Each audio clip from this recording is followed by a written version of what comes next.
جی وعلیکم السلام ورحمۃ اللہ وبرکاتہ۔ محترم بھائی کا سوال مسجد میں دوسری جماعت کروانا، مطلب کہ مسجد میں ایک جماعت ہو چکی ہو اور کوئی ایک دو ساتھی وہ بعد میں آئیں اور آیا وہ جماعت کروا سکتے ہیں؟ جی بالکل، مسجد میں دوسری جماعت کروانا جائز اور درست ہے۔ اس حوالے سے سنن ترمذی وغیرہ کی وہ حدیث یاد رکھیں نا کہ سیدنا ابو سعید خدری رضی اللہ تعالی عنہ کہتے ہیں کہ ایک آدمی مسجد میں آیا، اللہ کے رسول علیہ الصلوۃ والسلام نماز پڑھ چکے تھے، تو آپ نے فرمایا تم میں سے کون اس کے تجارت کرے گا، یعنی اس کے ساتھ کون صدقہ کرے گا، تجارت کرے گا۔ ایک شخص کھڑا ہوا اور اس نے اس کے ساتھ نماز پڑھی۔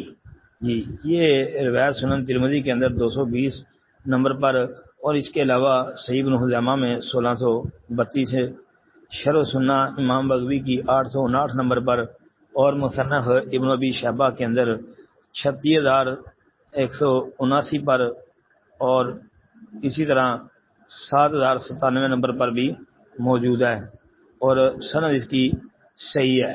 امام ترمذی رحمۃ اللہ علیہ نے حسن قرار دیا، ابن خزیمہ وغیرہ نے اس کو صحیح کہا ہے۔ تو پتہ چلتا ہے کہ یہ روایت اس بات کی دلیل ہے کہ مسجد میں دوسری جماعت کروانا بالکل جائز اور درست ہے۔ پھر امام ترمذی رحمۃ اللہ علیہ فرماتے ہیں کہ جو امام احمد بن حنبل، امام اسحاق بن راہویہ جی اور کئی اہل علم و فضل جو ہیں ان کا بھی یہی موقف ہے کہ مطلب کہ مسجد میں ایک جماعت ہو چکی ہو تو دوسری جماعت بھی جائز ہے۔ اب سند کے متعلق اتنی بات یاد رکھیں کہ سند کے اندر ایک راوی سعید بن ابی عروبہ مدلس ضرور ہے، لیکن صحیح ابن خزیمہ کے اندر سماع کی صراحت موجود ہے، لہذا یہ روایت صحیح ہے۔ السلام علیکم ورحمۃ اللہ وبرکاتہ۔ وعلیکم السلام ورحمۃ اللہ وبرکاتہ۔ محترم بھائی، آپ نے یعلا بن امیہ رضی اللہ عنہ کی بیان کردہ ایک روایت اس کے متعلق پوچھا ہے کہ جس میں ایک آدمی نبی علیہ السلام کے پاس آیا اور اس نے آپ علیہ الصلوۃ والسلام سے آ کے عمرے کے حوالے سے سوال کیا تھا، تو آپ نے کہا تھا الکی سیابہ کا وقت یہ والی یہ روایت طبرانی اوسط کے اندر بالکل موجود ہے، اور طبرانی اوسط والی سند میں ان ابی زبیر ان عطاء ابن ابی رباح ان صفوان، یہ ابو زبیر کی تدلیس ہے، ابو زبیر المکی کی۔ اگرچہ بعض اہل علم و فضل نے اس روایت کے صحیح ہونے کا ذکر بھی کیا ہے، اس کی کچھ اسناد بھی انہوں نے ذکر کی ہیں۔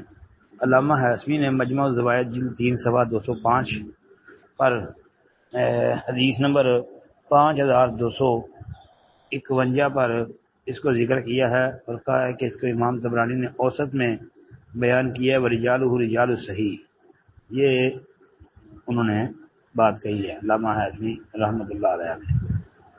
جی باقی یہ بات یاد رکھیں کہ انہوں نے اس کو صحیح بھی قرار دیا ہے۔ باقی یہ ہے کہ صحیح بخاری اور مسلم کے اندر ہی یعلا بن امیہ رضی اللہ عنہ والی حدیث صحیح بخاری میں 1536 اور صحیح مسلم میں 1180 نمبر پر موجود ہے۔ اس میں یہ ہے کہ یعلا بن امیہ بیان کرتے ہیں کہ ہم جعرانہ میں نبی علیہ السلام کے پاس تھے، جب ایک عربی آپ کے پاس آیا، اس نے جبہ پہن رکھا تھا اور اس نے زعفران کی بنی ہوئی خوشبو بھی خوب لگا رکھی تھی۔ اس نے عرض کیا اللہ کے رسول، میں نے عمرہ کا احرام باندھا ہے اور میں نے یہ جبہ پہن رکھا ہے۔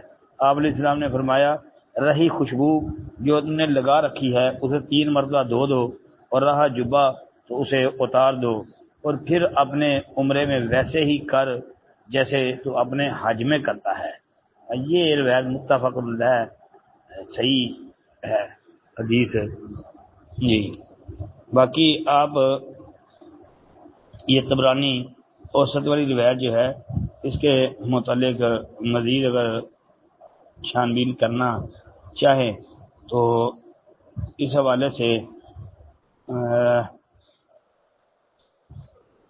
آپ جو ہے وہ دیگر کتب کا مطالعہ بھی کریں، جس طرح کہ التمہید ہے حافظ ابن عبد البر رحمۃ اللہ علیہ کی، اس کو بھی ضرور سامنے رکھ لیں، کیونکہ اس کے اندر بھی حافظ ابن عبد البر رحمۃ اللہ علیہ نے یعلا بن امیہ والی روایت کے متعلق